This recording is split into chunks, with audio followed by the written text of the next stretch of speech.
Yo, what's up guys? It's Elephant and I am going to be playing the 1992 to 1993 Tri-Series Tune-Up Challenge. So, this is a very easy challenge because they forgot to make RQ limits. So we're able to use 500 RQ for every other round. So that's why this video is a rather short tune-up challenge, because it did not require very much to do.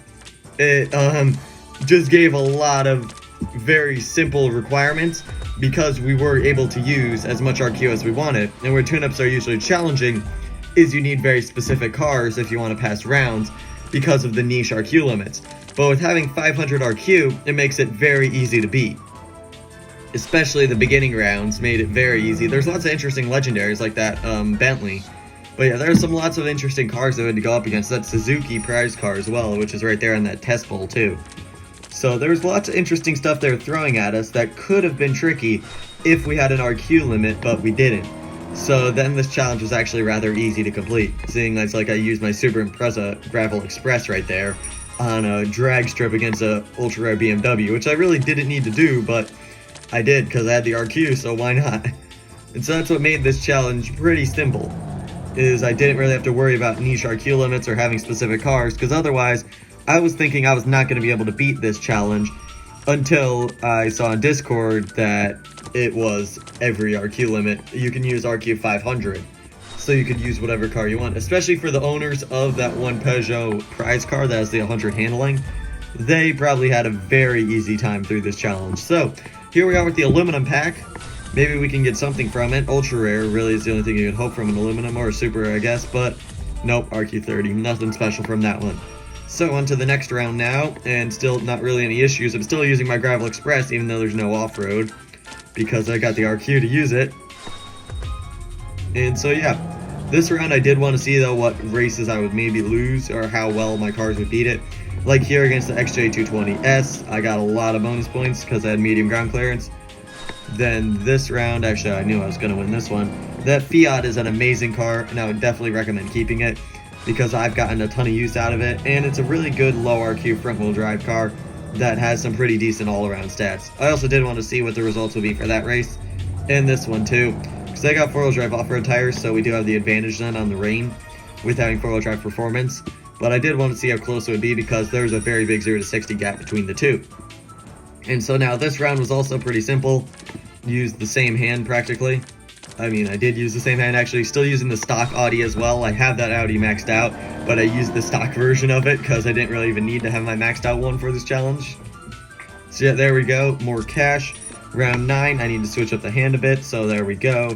Had to grab some off-roaders, really only grabbed one though, and then I just grabbed my 4-wheel drive Evo. And so these rounds are pretty easy as well because of the non-RQ limit. So this is probably the easiest tune-up challenge that I've ever played in. I didn't even have to worry about beating it. And so that 1992 to 1993 carbon fiber actually isn't that bad. Also, you can see me buying tickets because I didn't want to see if they might change the requirements, which wouldn't really be too fair.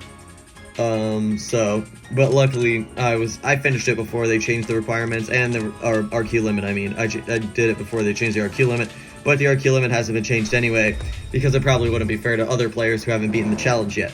But that's why I bought gold, just to be safe than sorry, so I'd get my tickets in and finish the challenge before maybe they realized they messed up the RQ limit. Or maybe they didn't, maybe they just wanted to give us a free carbon fiber for some reason, but that doesn't seem very Hutch-like to give us a free carbon. And so yeah, I wonder if, well, we should probably win that last race against the Peugeot. I'll probably just skip it and we'll see. But since they have slick tires, yep, so we do win, cool. Okay, next round is for the ceramic pack. My Nissan Leopard's actually being of some use again after having to max it for that one challenge, which was a very hard tune-up challenge where I had to max that Nissan Leopard for. Now I get to use it another tune-up in a very easy tune-up. And so, yep, there we go. Dodge Viper is definitely helping out a lot because of the 3.791 handling. Very good stats for an ultra rare. Maybe we can get a Dodge Viper from this pack. Let's see. I've already got 2. Nope, Porsche 968. I might max out a second one, actually. Not the Porsche, but the Viper. I have 2 Vipers. And maybe it might be a good idea to max out a second one, 2 through 3. Just because it is a rather strong car. It has the American Dream niche as well. So it might actually not be too bad of an idea. So I'm still kind of thinking about that. Plus it was my first maxed out ultra rare, that Viper RT10. And yeah, so getting through this round now, very easy. Round 14, and we'll be coming up on the carbon fiber soon. Hopefully we won't have any issues, but I don't really think we should. They are throwing at us a lot of legendaries, though, so I can see how this challenge could have been really tough if we had a limiter on how much RQ we could use. Like, already with having 500 RQ, I can already see a bit of issues where, like, stuff is getting a bit trickier. But it does not seem like we are having too many issues with the high RQ limit. But this challenge, I definitely would not have been able to beat it if they gave us a much closer RQ limit to work with. Like, even right here with that test bowl car right there, that's got 170 top speed on it. And it's on dirt too, which is kind of interesting. So, but we are able to make it through this round. I just wanted to make sure that the Ghibli Cup can beat the JPE, which it can. That JPE is an amazing car. I really wish I could have it, because that's a very nice one. I bet it will be really useful for the finals as well if I got it. Yep, so now we got 2 city streets right here. I think the Leopard should be able to win on that city street small. So I might just watch through the races to see. This one's also pretty interesting because that Nissan has good MRA, but the Viper still wins anyway, probably because of a bit of top speed it's got. RX-7 wins here because we just got better handling. They do like to use that Diablo a lot against us. They are throwing the Diablo all over the place. Here against the Bugatti is pretty easy though because we got medium ground clearance. Then right here, we're against the Typhoon, and we get a lot of bonus points because that Nazca, even though it has lacking MRA, it's got some good 0 to 60 and really strong top speed, so it is still a useful one. And the Leopard does beat the Lamborghini Diablo. And with 398 points, like I doubt we've ever seen that many points in a tune-up challenge before on round 16. This round also doesn't look too bad. Just put the cars right there like that. Nazca's definitely carrying a bit too, especially with that fast 0 to 60 time. So there we go, getting through there now. And then the second race, I do want to make sure that we win because the 911 RS has some good MRA, but the Viper does stay in front. That's the second Viper, it's stock, it's unlocked right now, but I'm kind of considering keeping it.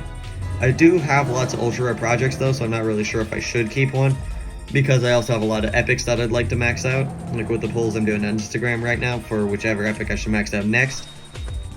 And then the Viper will win here against the Guaira and even get some bonus points. Yep, 56. Okay, we will be moving on to the final round now, since after all the cars finish service. And this is what I'm using for the final round. Probably maybe could have used this hand on the final round anyway with a smaller RQ limit because I am running 2 super rares. But this final round doesn't seem too tricky. 1 mile drag, we are chilling, even getting quite a bit of bonus points with 85. Then right here, the Fiat will be doing good. And so yeah, this round's basically going to be a win. So let's talk about what I hope I can get from this carbon fiber pack.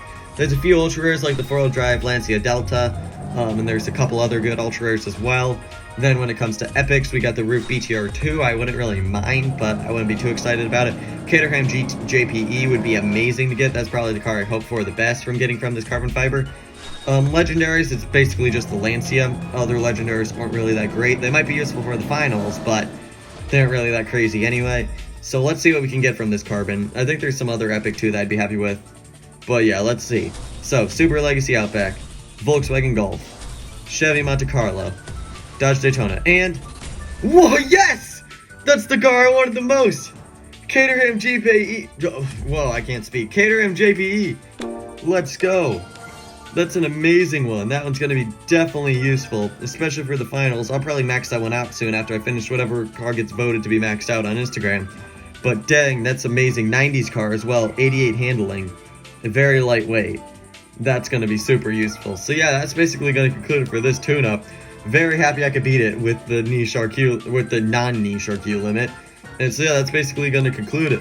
Let's just have the Christmas collection cars, and yeah. Thank you guys so much for watching. If you like this type of content, make sure to like, subscribe, hit the bell, do all that good stuff. I'm Yellowfin. Thanks for watching. Goodbye.